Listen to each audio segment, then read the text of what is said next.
As much as life has changed over the last year, you're still pretty busy, so consider convenient COVID-19 testing from Quest.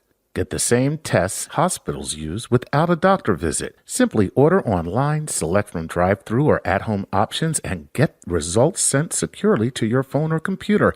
It's a great fit for your busy life.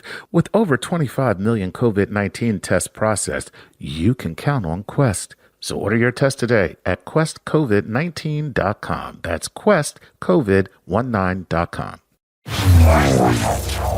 Welcome to StarTalk, your place in the universe where science and pop culture collide. StarTalk begins right now. This is StarTalk. I'm Neil Degrasse Tyson, your personal astrophysicist and host.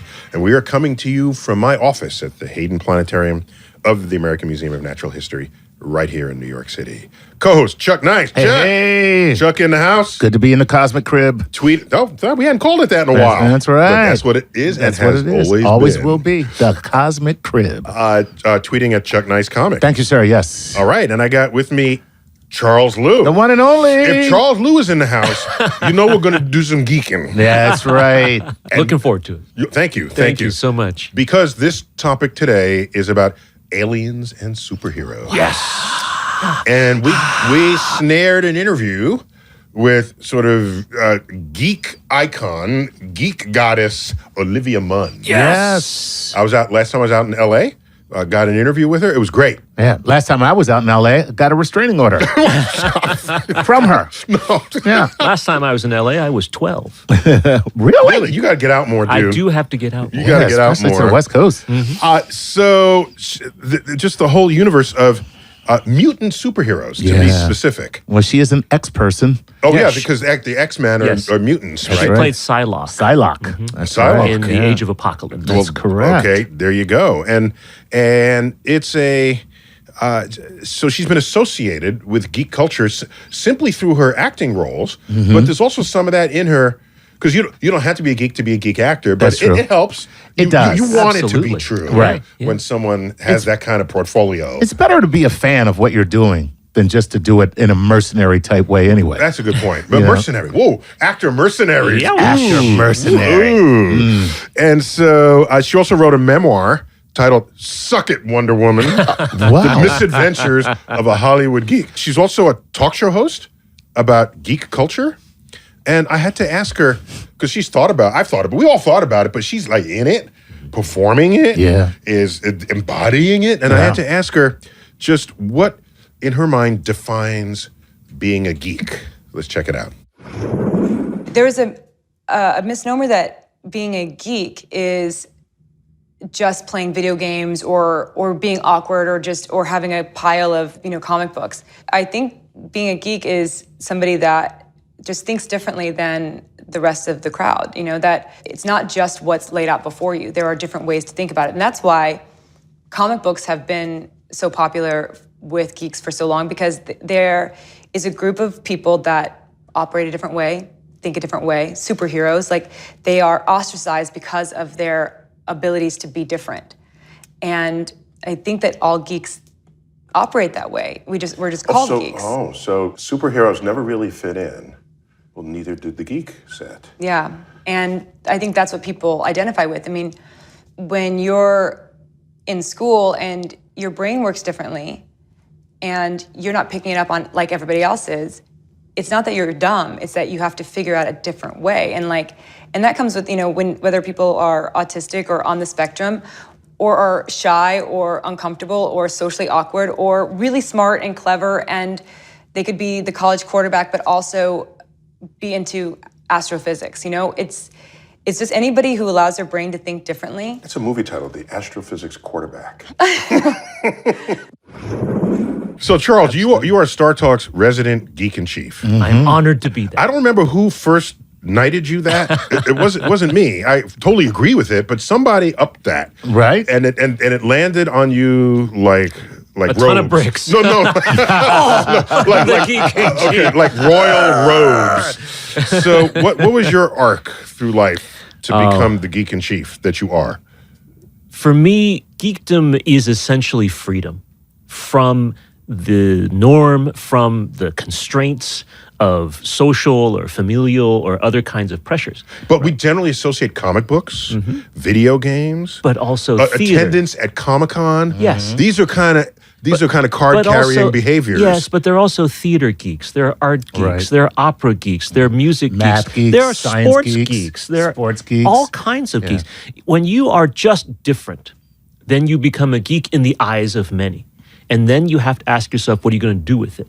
I myself, fortunately, had such a strong sense of self, some people might say arrogance or egotism, that I didn't care what other people Sounds like he's thought been to of me. therapy and they're trying to get that through to him. It does sound like that, doesn't it?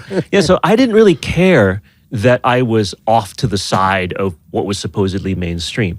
Yes, I was bummed at times when I felt excluded or otherwise not part of the in crowd, but I was fortunate that I did have a few good friends who were like me, who were interested in the same kinds of things that I was, so that I did not have a problem with a social group that made me feel comfortable, and as a result, my geekdom gave me freedom. You found family. I did. Okay, so now, but geek to me should also mean not just an interest in something, but some expertise that you Yeah. could put on the table, that you could Something throw that down. you know more about than Than other your average people. person. So Yeah, Chuck, yeah, yeah. I like you as my co-host because you hang with the geek folk. So I think you got some geek underbelly from your past that you have not fessed up about. I lived most of my life as a closeted geek. Oh. And then, believe it or not, 10 years ago when I started working with you is when I came out of the closet. Oh,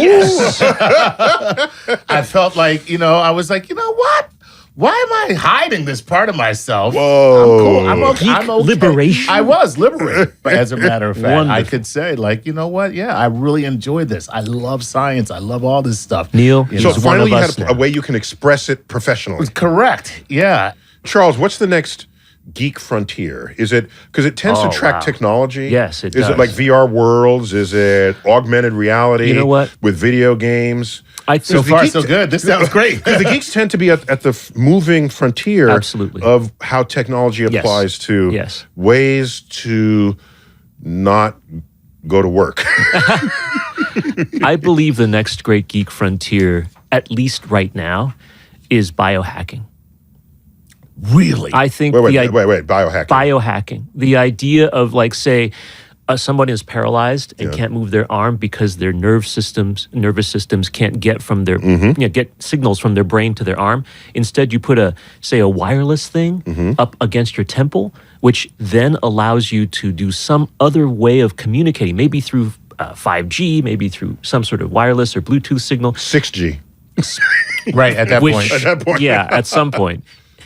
Which then allows that person to move the arm. Oh, so you have completely without- convinced me that you've watched too many science fiction movies. Well, this is the point. Put on this helmet and then you become... But see, that's You- happening but now, that's though, in a way. The frontier. You asked me what the frontier was, and that's what it is. And we're not talking about like cyborg Terminators or anything. We're talking about people whose lives can be improved. But that's not just a geek frontier. That's a medical frontier. That's is not a medical just frontier. geeks. I don't know. There are people who are right now just geeks who can do cool things with, So a they might- screwdriver and a webcam. They might lead the charge I to believe make this so. happen. I think there's some neat stuff. I don't think there's going to be talking about like people inserting, devices Chips. into their gray matter or anything like that. I'm talking like about half of every episode Right. of Black Mirror. just a on little, Netflix. just a little bit too Involves crazy. brain Some- interfacing. right, exactly. Right. I'm not talking about that kind of thing. I'm talking about the other kinds. There's also biohacking in agriculture, growing plants. called that GMO. have Yeah. genetically modification. So, but I really liked what you said, that geeks are people that don't fit in because they have interests that they want to preserve within themselves and not succumb to social pressure. Yeah. So Olivia also had thoughts about this, about what it is to think differently growing up, especially when you have peer pressure in school. Let's check it out. I'm half Asian, so there is a very strict grade system. Like there's like the Asian F is a B. So so it was like in my family. true. It's 100% true. And so I remember I had to work so hard to understand because it was just going so fast. And I needed more time to absorb it. In fact, I got really good at cheating because of it. Like I had to learn when I was like really young, I had to learn like how to come up with a little system of dots or dashes like on my notebook or on a chalkboard or whatever. So I would see like the formulas everywhere because you couldn't have them out, but I would like sketch them into like little dots, and I would come up with a whole, like an alphabet based on dots and dashes, just because that's how my brain had to work. It was so much easier to come up with that than to just learn the actual formula. It was easier for me to learn a whole new like system. This is the beginnings of cryptography, basically. Right? Yeah. I mean, it worked for the way my brain worked, and but there was Mr. Theck, and that was in 8th grade. I was 13, and I remember there was a time where he called and he said, "Look, your daughter's flunking honors algebra," and my mom was normally a yeller, but she sits me down, and I was like, oh my gosh. Normally she's like the screaming, yelling, but it's that moment she knew it was more serious. And she sat down, she says, okay, so you're making an F right now in algebra. And I was like, oh gosh. And she said, now I asked him, what would it take for you to make an A? Because obviously it's either A or nothing. And he said, you have to make 100% on every quiz, test, pop quiz, and homework, and all the bonuses on all of those for the rest of the semester. And I was like, well, there's just no way I'm doing. I mean, I was like literally calling, the funeral home. I was like, I need a casket ASAP. This is not going to end well.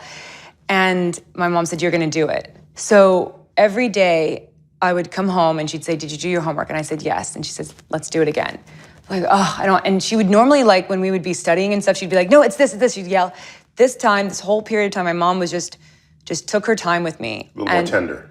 Yeah, and she understood that I was trying, but that I needed someone to just explain it slowly and in a different way. And by the end of it, I made an A. I made 100% on every single quiz, test, pop quiz, homework, plus the bonuses. And I mean, that's what has helped me in my life now. When I think something seems hard or I don't understand it, I will say to myself, I know I can do it. I just need to stop down and think about how my brain works. Charles, you're on sabbatical right now, but otherwise you actively teach at the College of Staten Island, at the City University of New York. Yes. How do you handle people who learn differently? Or at the college level, do you have the luxury to not care? Yeah, exactly. Because they paid, they just could learn or get out. Here's the information. Get it how you get it. Right. You always have the option to not care, but I wouldn't be in what I'm doing in my field if I didn't care. And you do have to work. That's beautiful. On What you just said. Well, thank you. Let me first give a shout out to young Olivia for getting through that really difficult period of time academically, and a shout out to Olivia's mom for doing exactly the kind of thing that I would have done in the circumstances there if I were enlightened enough to do so. So she knew there's a point where yelling is not going to work. Exactly. We need to go to plan B. Yeah, Right. Need a different approach. Okay, so now what about the fact that we always hear that some people just can't handle math? What do you do about that? What you do is you realize that these people cannot handle math class. They cannot handle math curriculum or math teaching or math tests. But Isn't that kind of everything? Yeah, I was going to say, what's left? Yeah, what's left? What's left, Charles? And that's what we find out, right? We all are excellent mathematicians. We just have varying degrees of ability to look at something in an abstract form and then write it down on a piece of paper because somebody else told us to, right? Our calculation abilities on a regular basis are remarkable. Our geometry in order to walk or to run, our physics What in people order often to lift talk things about and put is, them down. and by the way, obviously professional players do this best, but anyone can do it. Okay. If I throw you a ball and it's not where you're standing, you will run to it and arrive where the ball will land as you catch it. Right. Yeah. Most people will do this successfully. That's right. All right. Which means there's a calculation making that going calculation on. on the fly. There's a parabolic dart, and it speeds up as it comes down. You're going to intersect it at the right time and at the right place. So the human brain is capable of doing math, and I don't care who you are, you can do it. Can you write it down? Says the Asian Maybe. person. Yeah. Olivia's point is well taken. It's a very good stereotype. It's well taken. Look, and Olivia's half Asian. She's half Asian. Right. That's the half. Which is why she was only half good at math. look, it's No, she summoned the Asian gods for that when she needed to get all the perfect scores. The amazing thing is that the Asian stereotype of academic success is really a combination of both the American dream, people working hard, and a sort of confluence of cultural things. In East Asia, for literally 1,000 or more years. Right. You got ahead in society by doing well on tests, by taking exams, whether they were public exams, civil exams, school exams, and things like that.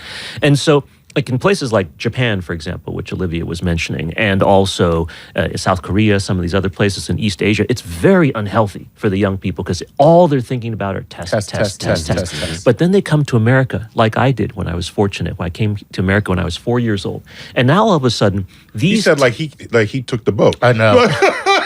You see a young Chuck, right? One ticket, please. I took a plane with my parents. My mother brought us over. My father From was Taiwan. Yes, and my father was a graduate student already here in America. So what happened was that when we brought those cultural values over to America, all of a sudden those values became the things that were valuable for colleges and universities or the ability to get success in the academic realm. And so it all worked out. It became a natural extension of it. It wasn't that we were somehow miraculously more intelligent than people who were not Asian. It was just that this is how the confluence of our values combine. So Charles, what works best for you to learn? Me? Yeah. Oh, God. I'm going to say sleeping while listening to tapes.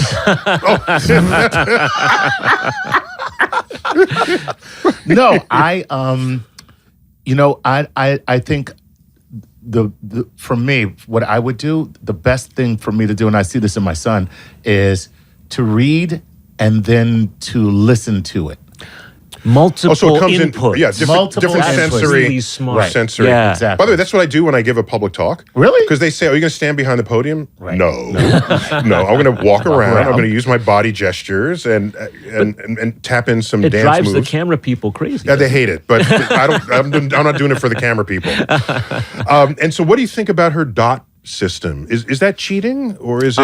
Yeah, that's cheating. Yeah. Well, come on. And by the way, I It's had cheating. some news for her. There is a system that's been invented. It's called Morse code.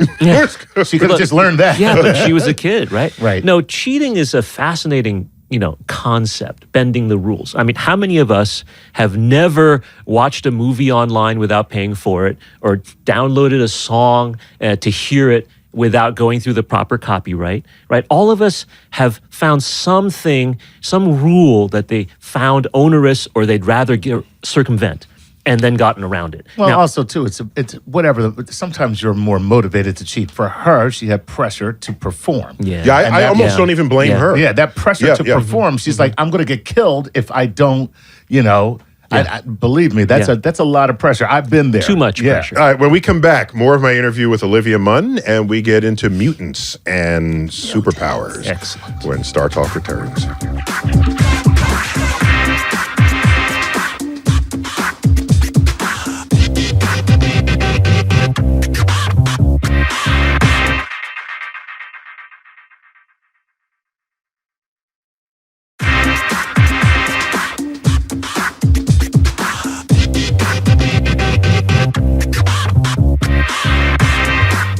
We're back. StarTalk. We are talking about superheroes of the mutant kind.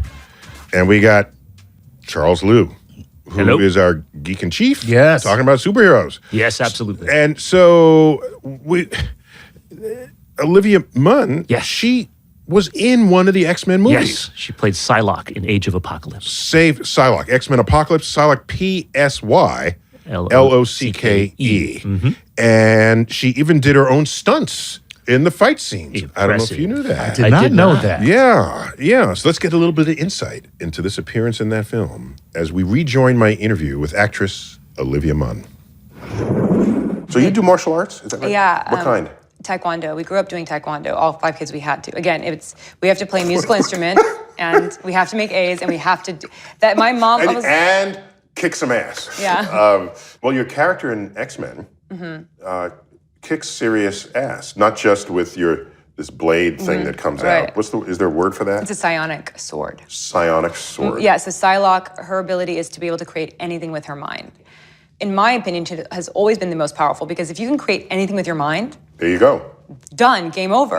Right. And so the reason why Psylocke doesn't just create a boulder and just shut the whole thing down, because she could, is because when you have, in my opinion, when you have a power that great, you get a little bored. And it's so much more fun and intimate to kill with a sword because you have to get up close. Right. And I had to, as a fan, when I watch this, if people have superhuman powers, I want them to tear each other apart. Like that's really what I want. In these kind of movies, I want to see what it would be like if you have these powers. What would it really be? So Charles, tell me about the powers in the X-Men universe. All right. Well, Psylocke specifically was the sister of Captain Britain. The Captain Britain and the various British Marvel comics in the 80s were very much favored by American collectors back then who were older than the children's crowd because they weren't controlled as much by the Comics Code Authority, that had to keep everything all family friendly and things like that. They meaning the UK. The UK censors, had more freedom. Right, They more had freedom. They had more freedom, and the US did not. And so this character, Betsy Braddock, actually was originally Psylocke, an intelligent person who also had powers of telepathy, telekinesis, things like that. Eventually came and joined the X-Men and was there for a while. But then, around 1989 or so, Marvel changed the character dramatically. First, they gouged her eyes out. And then they added cybernetic eyes. And then she was brought over to, I think, Hong Kong, somewhere in Asia, brainwashed by an assassination team called The Hand. And then she became the seriously scary, kick-ass character. Nice. So her Charles, character... why do you know this much about Psycho Lock. I love it. So Olivia Munn wasn't too far off the Right. mark. So Charles, why do you know this much about this? I know that's an You know- inordinate you know amount that- of This is- information this to know is- about a C-level character in the Marvel universe. I'm just saying. That's amazing. Well, what... Charles, Amazing. Charles, yes. Charles, Yes. I don't. I'm sorry. It's just a thing. I don't know Don't be who you sorry. are. That's pretty cool. But what happened was that transformation did turn Psylocke from sort of a C-level character to a very popular Marvel character. Gotcha. Because then she had this sort of hard edge to her, Right. which became very popular amongst So they knew what they were doing. the Right. 20-somethings that were starting to read comics much more than the teens and the children that were reading it beforehand. So that dark sharpness that Olivia was describing in the clip is very much reflected in the current Psylocke, which has the ability not just to read minds and so forth, but actually create from her mind energy. So there's others: Magneto, Yes. Professor X, Wolverine. That's Yes. a lot of people's favorite. Of course. Oh, yeah. And Adamantium. Cyclops, and shoots Storm. beams out of the eye. I kind of like Storm. Controls the cool. weather. Storm was kind of Yes. cool. Exactly. Yes. Me and I the weather enjoy- go way back. Nothing like a meteorologist that has superpowers. Looks like storms. Yes. No, looks great. Oh, yeah. I No, I guess got there are this. storms. It's a storm. I don't want to go to the picnic. So, Chuck, what would you do if you had her ability, Psylocke's ability? Psylocke? What would you make? I don't. Listen, first of all, that's not the only, the idea of creating something with your mind. Green Lantern has the same thing. It's just the power is in the ring. But whatever he thinks of comes into existence in an energy form. Great point. So, I mean, it's not, I don't like that power. Did you just mix two different universes? Yes, Yes, the I DC did. and The Marvel. DC and Marvel. is but that, I'm just saying. that's no-no. a punishable crime. Yes, but My power would be like Sebastian Shaw. That's who I would like to be like. He's a guy that can absorb any energy, blow up, set off a hydrogen bomb. And guess what? He can absorb that. Isn't this what the material is that was featured in Black Panther? yes, vibranium. Yes, exactly. Yeah, vibranium, yes. Vibranium does that. Right, He's yes. essentially living vibranium. He's living vibranium. Living He's a vibranium. living vibranium. To me, that's what I would want. So so there's her character. Yes. Olivia Munn's character can materialize anything with her mind. I asked her if she could choose her own superpower, what would it be? Ooh, let's check it out. Interesting. It has to be to fly. Well, I mean, you're an astrophysicist, so if you could have any power in the world, what would you have? It would be to read people's minds. Interesting. And what would you do with that? You would know before someone committed a crime that that's what they were about to do. So you don't have to beat them up. You can just prevent them from doing Like it. Minority Report. For example, although that's a little creepier, the way how But- but my point is, You would stop them. yeah, there they are in the act of committing a crime, and then you have to fight them and then drag them to prison, or you know they're about to. And then what do you do? Well, you say, hey, come over here. Let's go have a cup of coffee. You know, it wouldn't make a good movie. You think that worked with? You think Hitler just needed a cup of coffee?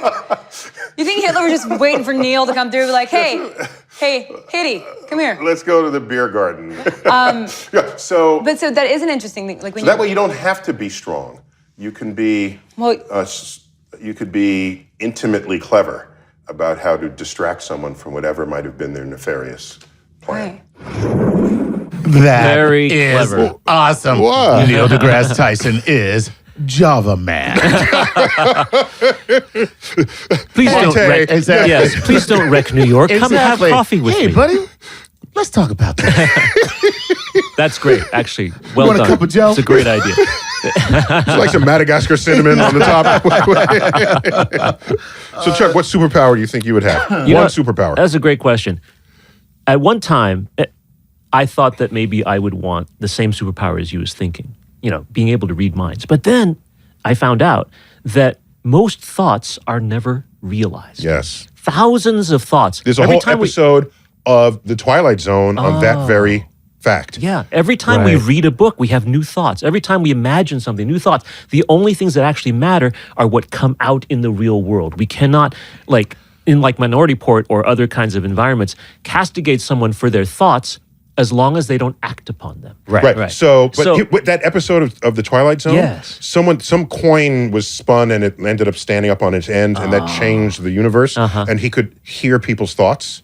And he went into a bank, and the bank guard was thinking, after everyone leaves, I can enter the safe because the safe will be unlocked. I can open the thing. And he said, my God, he's like alerting the police and everything. And then he finds out the bank guard has those thoughts every day. Right. Yeah. It's just It's a little fantasy, right? And so you can't distinguish their fantasy from their what they would actually act upon. So I agree with you. Thanks. So my desired power is instead to be able to know exactly the right thing to say or do at any given moment. Towards what end? Toward either making Peace and love and happiness? either making someone feel better, or stopping something bad from happening, or Isn't that my cup of increasing- Joe? Yes. That is. That's you my- guys thank have the you. same power. It's the same idea, but instead of talking Except about thoughts, he gets we think a about. scone with the thought. I like scones. Chuck does a scone. I'm with picky his about my scone. scone, but good scone is no substitute. My That's wife true. makes the best scones in the world. Now you tell me this. Puts little I was Zonte at your house currants 2 in weeks it. ago. Yeah. You didn't tell me she made good scones. Well, next time. You weren't going to commit a crime. You were going to commit a crime. You would have got a scone. Damn. So preventing crime with actions rather than thoughts. Yes. Okay. Very good. Chuck, how about you? Oh man, I'm not. See, you guys are too damn thoughtful. I just want to be able to vaporize people. With your eyes. Exactly. It's been done. It's called Cyclops. There you That's go. Oh, yeah, I guess so. I guess so.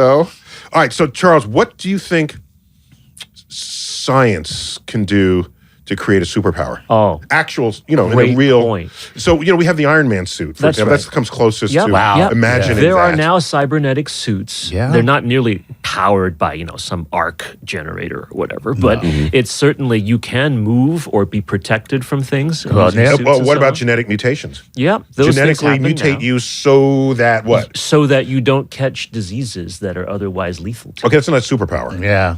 That's just being healthy. Well, But it's a superpower in the jungles of Africa. But if it's true for any disease, then you become immortal, then that's a superpower.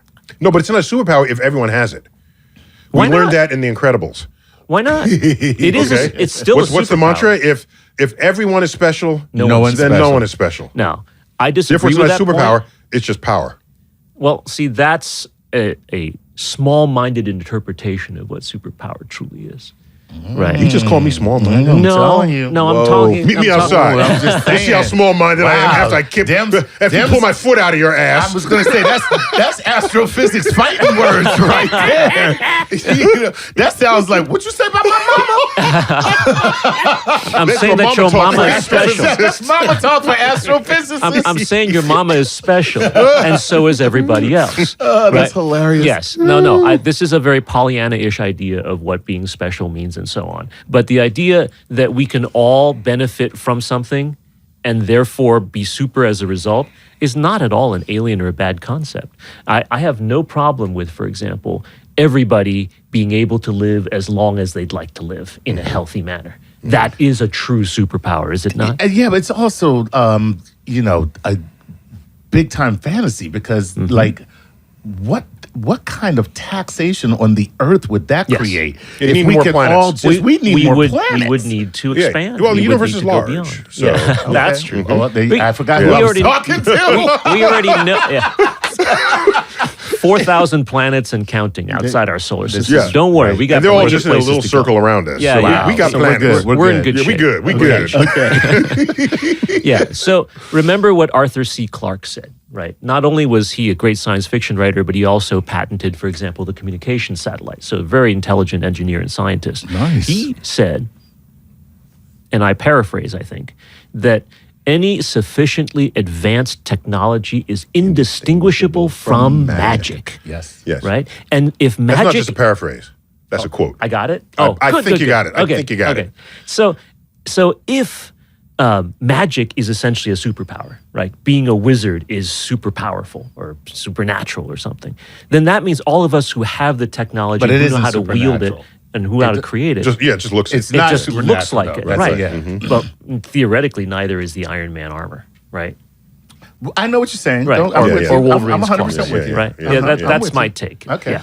All right, when we come back, we devote an entire segment to Olivia's cosmic queries. Awesome. Because you know she has some. I'm you sure know she that. does. Oh yeah. You know. Oh, yeah. Right. So when we come back, Like, what's your favorite coffee? Kona from the side slope, the eastern slopes of the when StarTalk returns. More of my interview with Olivia Munn.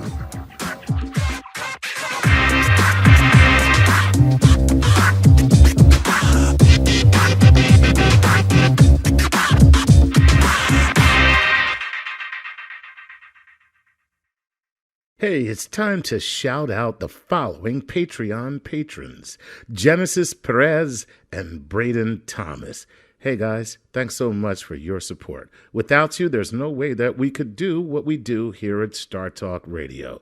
And for those of you listening who would like your own Patreon shout out, go to patreon.com/StarTalkRadio and support us.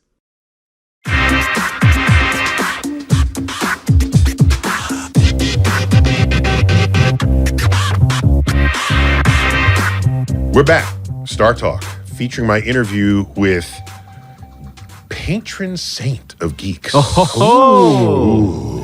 Munn. All right. Yes. Yeah, she had actress. She's got good street cred Yep. for being a geek. And in this final segment, I just thought, why don't I see if she has questions for me about the universe? Because Okay. you know she's a deep thinker. Oh, yes. And she's thought about this stuff. So let's get her first question for me right now. I want to know if you think that aliens exist. I have no reason to doubt that the galaxy and the universe isn't teeming with aliens. It makes me so happy that you said that. But it's not because I want it to be true. No, or because the it's- science shows you that, The right? science is compelling when you look at what we're made of as life on Earth, humans. We're made of the same ingredients in rank order as what the universe is made of. So the fact that life started here on Earth, there's no reason to think that was some special occasion, some special thing. And now we have catalogs of exoplanets that is growing into the multiple thousands now, and that's just in our little sector of our entire galaxy, one of countless billions of galaxies in the universe. To say that we are alone in the universe, there is that's inexcusably egocentric to think such a thing. I agree. So, very Chuck, good. why do you think people get so excited? Maybe people like Olivia, but maybe others are excited at the prospect that aliens are out there rather than scared. I think Or that- maybe there are two camps. There's the scared camp and the happy camp. Yes, I think there are two camps. But I think that being alone makes this so incredibly random and worthless. I think that's really from a I think it's more philosophical than anything else, you know? We don't want to be that special. We don't want to be that special, you know what I mean? Because that really does. It's, you know, it does make this whole thing so random and worthless that it almost doesn't count. So, Charles, what do you think of the chances that we are unique in the universe? Zero. Zero. Statistically speaking, the chances that we are unique are zero. But Wait. Let me back up. Let me back up. So, Earth spanned billions of years To create us. featuring single-celled life. right. And then billions more with interesting life, but still, by today's standards, simple. Okay? Yes. So, the life we think of as complex and intelligent and all that is a very recent phenomenon Yes. in the tree of life. Yeah. And it's only happened in one branch of the tree of life, Right. the vertebrates. And the intelligence we think of is even in sub-branches of that, the mammals of the vertebrates of the tree of life. All right? Okay. So the contingency of that, suppose something happened on Earth way back that just snipped at that frequency. One chain. Snipped the vertebrate chain. Yep. You would never have the apes, you would never have the hominids, you would never have the humans, and you just have everything else. So I'm not asking you, do you think it's obvious there's life elsewhere? I'm asking you, do you think we could be alone in our intelligence? Wow. Every species that has ever existed or will exist is unique in its own way. Yep. So, Which in is what that- unique means. I have no rebuttal to that. Right. I'm just, you know, And what that- I don't mean so- be Merriam-Webster here, Right, but I'm right. just So, saying. in that particular vein, there is no other species like us anywhere ever. Right. Right? But if you want to compare ourselves to any possible aliens that have something like intelligence that we can recognize, that has a backbone or a spine like we recognize, or some other kind of combination or permutation, Or even intelligence without an Yeah. invertebrate Right. intelligence. Then like I- squid are pretty intelligent. Yeah. Yeah. Unless octopi? they're spineless characters. So you're right. You don't have to have a backbone to have intelligence because we got Right. squid and you Right. know. So the if- octopus is by most measures an intelligent creature. So if you draw your boundaries in a way to say, is there life that we would recognize as intelligent and communicative and so forth, the odds of that happening are essentially 100%. Cool. All right, I got a question for both of you. Yeah, but are they going to be able to do the Pythagorean theorem? Yeah, well, math is really Yeah, the deal. math. If they don't have a backbone, why would they need to do the Pythagorean theorem? I don't even know how you get that sentence.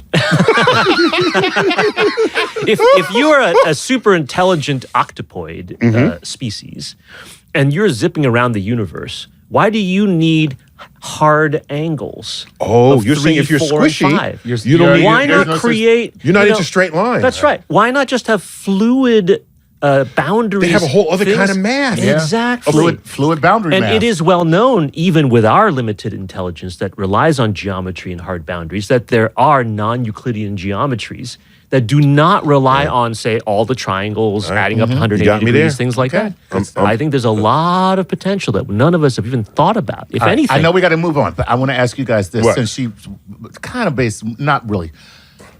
How much do you think that we know? Since you're talking about if there's life in the universe, Yeah. what would you say is from 1 to 10, using decimal places if you want, what is the amount of knowledge that we actually have with respect to what is knowledge that exists? 1/2. Really? Between 0 and 10, 1/2. Between 0 and 10, 1/2. Yeah. Oh, between 0 and 10, 1/2. Yeah. Neil is being I thought generous. you meant 1/2 all the way to 0, No, like no, that no. would be a 5. But you No, mean, no. No. You mean 0.5. No, wait. No, yeah. 0.5. 0.5. You know yeah. why? Why? Because Go ahead. dark matter and dark energy, we have no idea of what those are, and they comprise 96% of what is driving this universe. All right, that's a very good. So on a scale like of 1 to that. 10, we know half, Okay. basically. Neil is being generous.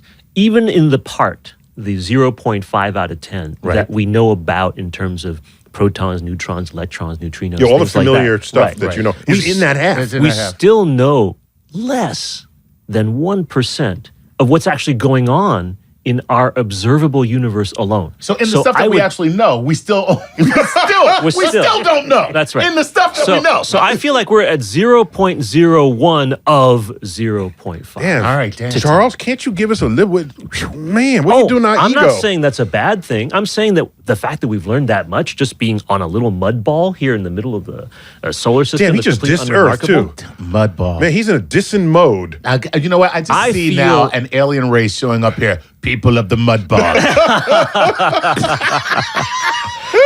And I would stand up to that alien and say, and what? Right? Because it's really neat that we have such humble origins from a scientific, biological point of view, and yet we still understand so much already, and we can't wait to learn more. All right. Okay, here's why I think it's not that bad. Okay. All right? Sure. And I think I can convince you. Because we have similar brain wirings. We train the same, this sort of thing. So I think I got him here. Okay. He doesn't know what's coming. All right. All right, you ready? Bring it on. In the history of civilization, Yes.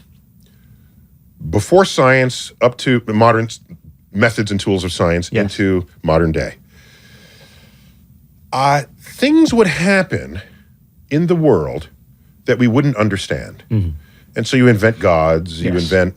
The god of the gaps. Yeah, the gods of the gaps. And gaps implies you knew stuff to the left or right of it. There were not even gaps. Yeah. Everything was explained this way. All right. As we moved on, things would get explained. It was no longer a mystery. Other things would show up. Oh, that's, what is that? This lightning coming from, moving through the air. What is that? Oh, it's electricity. It's got electrons. All right, we got that. All right, what is this thing? It moves a needle on a... Oh, that's a magnetic field. So now we got that. Oh, by the way, they're two sides of the same coin. Electromagnetism. All right, we got that. What else? Oh, the atoms are behaving weirdly. Oh, let's discover quantum physics. And now we can explain that. Yeah. All right? And so my point is, how much today is in our world experience that's a phenomenon that completely defies explanation? This is my point. Yes. Because you make an excellent point. see, I told you. Yeah. Right? Yeah. Right? Yeah. I see what you're saying. When Faraday passed a wire through a magnetic field and a meter moved, Yeah. that's mysterious. Oh my gosh. We have to figure out a way to explain this. And we did. Right. We understood electricity, and Faraday tilled the soil for all of the later understanding of electricity to unfold, including the efforts of was partly based on what Benjamin Franklin, our boy, right. was able to write. He has a book called Experimental Researches into Electricity. Yeah. All right. So I'm asking today, are there things moving and we don't understand what's making it happen? Is there some force operating that defies our account? So you're saying that the reduction in the number of mysteries. Yes. Actually, Mystery by defined mystery by something's moving, Right. something's making it move, and we don't understand what that is. So the forces of nature, which we've condensed down to just 4 operations in this world, the strong force, the weak force, gravity, and electromagnetic forces, that accounts for all of this. Right. Okay? Yes, we still don't know dark matter, dark energy. That's a big unknown, but I'm prepared to limit our unknown to that right now. And I'm not going to go down that hole with you. Fair enough. I can accept Look, he's just looking at me and nodding. Whoa! I can accept your current explanation. There are little niggling skeptical holes that I would poke in that. All right, but man. overall, Why we your got to idea get all sound. racial? Yeah, you can't use the word niggle in Oh, front of sorry. a black Damn, person man. on each side. What happened? I mean, niggle. It was a very civil conversation, and all of a sudden you just niggle, please. Like, Gentlemen, I humbly apologize. There's another word that got outlawed, niggardly. That's another Niggardly, word. which means geez. miserly and cheap. Stingy. Yes. Yeah, that word got outlawed long ago. Well, you know what? Somebody actually said that to me. They're like, no, niggardly means cheap. And I was like, no, it's going to be mean you getting punched. That's what it's going to mean. That's going to mean. Okay. Please, gentlemen, let me rephrase. Okay. There are small details of what you just said that I might poke at. Quibble. Yes, but your idea is sound, and I can see how you can defend the position that you've taken. Very good. Yeah. Excellent. Very good. Excellent. So Olivia had one last question for me. All right. In this interview. And it had to do with invoking science to make sense of the world. Let's check it out. Do you know when people talk about like planets, like, oh, when the moon comes in and it affects people this way, or when Mercury's in retrograde, people will say, oh, Mercury's in retrograde, that's why they're like late, or they're... I've noticed. Yeah, they say that a lot. Do you believe that the planets affect us individually? So you can measure like how much light is coming from a planet or how much gravity you would feel from it. So you can measure this. So let's take, for example, let's say you're about to give birth and there's Mars in view. So, oh, you're born under Mars. Well, you can calculate how much more light is coming to the delivery table from the lamp relative to Mars. Well, it's hundreds of thousands of times the intensity of light. Okay. Well, how about the gravity from Mars? I can calculate that. We've known this since Isaac Newton, how to calculate that. And you calculate it and you learn that the gravitational field of the midwife or the medical doctor who is helping you deliver the baby is greater than the gravitational force from Mars on you and your soon-to-be-born child. So, if you're to appeal to Mars, you're going to have to say, oh, there's something scientists have yet to discover about it. But you can't talk about the light, you can't talk about the gravity, because we got that. Okay, so now you have to say, there's some mysterious thing that's affecting us that scientists have yet to measure. Okay, well, we have 5 senses, 5 traditional senses. Some people say they have a 6th sense.